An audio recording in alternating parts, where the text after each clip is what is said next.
Hello everyone. आज मैं आपको एक स्टोरी सुना रही हूँ। इस स्टोरी ने मुझे बहुत इंस्पायर किया है। उस स्टोरी का नाम है द सीड्स। ये एक ऐसे राजा की कहानी है जो अपने सिंहासन के लिए एक उत्तराधिकारी को ढूंढ रहा था।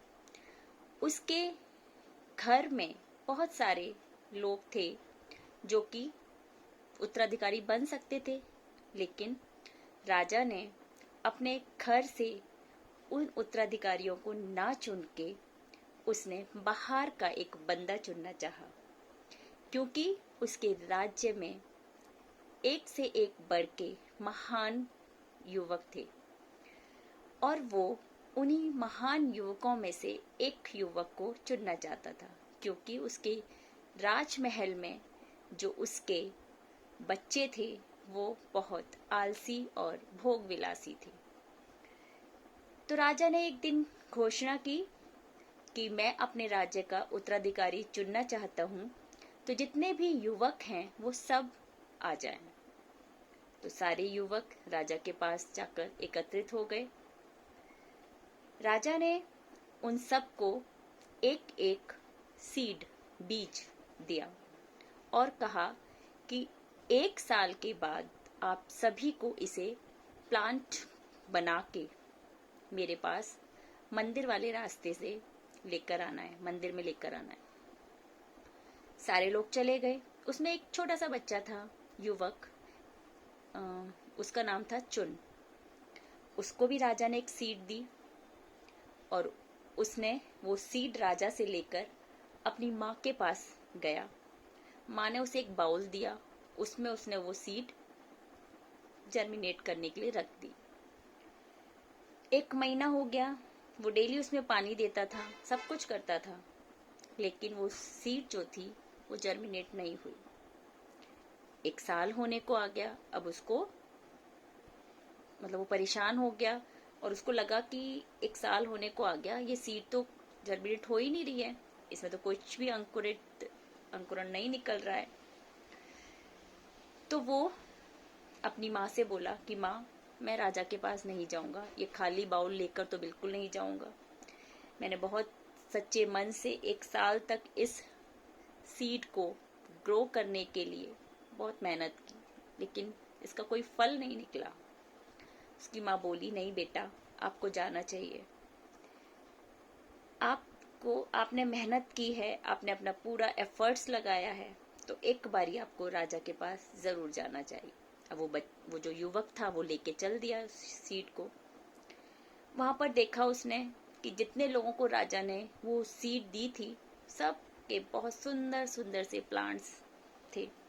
किसी का फूल, उसमें बहुत सुंदर सा फूल वाला प्लांट निकला था, किसी का कुछ, बहुत सारे, सब लोगों के बहुत अच्छे अच्छे प्लांट्स थे। अब वो अपना बाउल लेके सबसे पीछे जाके खड़ा हो गया। तो जब राजा ने सबकी सीड्स को देखा, सबके तो बहुत अच्छे अच्छे प्लांट्स थे, तो उसको वो बच्चा नजर आया। वो उसके पास जाता है और उसको बोलता है, आपकी सीड, आपका बाउल कहाँ है जिसमें मैंने सीड आपको दी थी ग्रो करने के लिए। उस बच्चे ने अपना बाउल दिखा दिया, लेकिन वो बाउल में तो कुछ भी जर्मिनेट तो कुछ हुआ ही नहीं था, वो सीड उसके अंदर ऐसी की ऐसी थी, एज इट इज। तो उसने कहा कि मेरी सीड अंकुरित नहीं हुई है, मैंने अपना पूरा एफर्ट लगाया, पूरा 1 साल तक मैंने इस सीड की सेवा की, लेकिन कुछ नहीं हुआ। तो राजा ने कहा, ठीक है, आपको आपके एफर्ट्स का कोई रिजल्ट नहीं मिला, तो कोई बात नहीं है। जानते हो ये सीड जर्मिनेट क्यों नहीं हुई? तो वो बच्चा बोला, नहीं। तो राजा ने कहा, ये सीड इसलिए जर्मिनेट नहीं हुई क्योंकि ये एक वाइल्ड सीड थी और मैंने आपको एक वाइल्ड सीड दी है जो कभी जर्मिनेट हो ही नहीं सकती।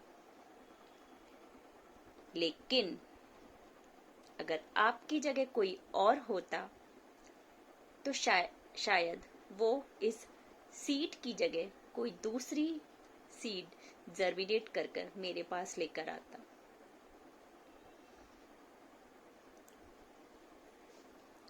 तो राजा ने उस बच्चे को अपना उत्तराधिकारी बनाया। जानते हैं क्यों? क्योंकि उस बच्चे ने उस सीड की, जो कि वॉइल्ड सीड थी, जो जर्मिनेट नहीं हो सकती थी, उसने उसकी अपने पूरे एफर्ट्स लगाए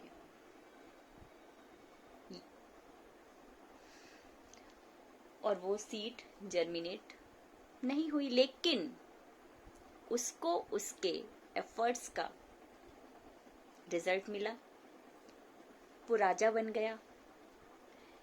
तभी तो कहा भी गया है,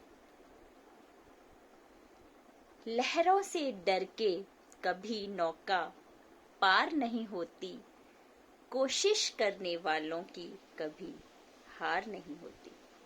Thank you very much for listening this story.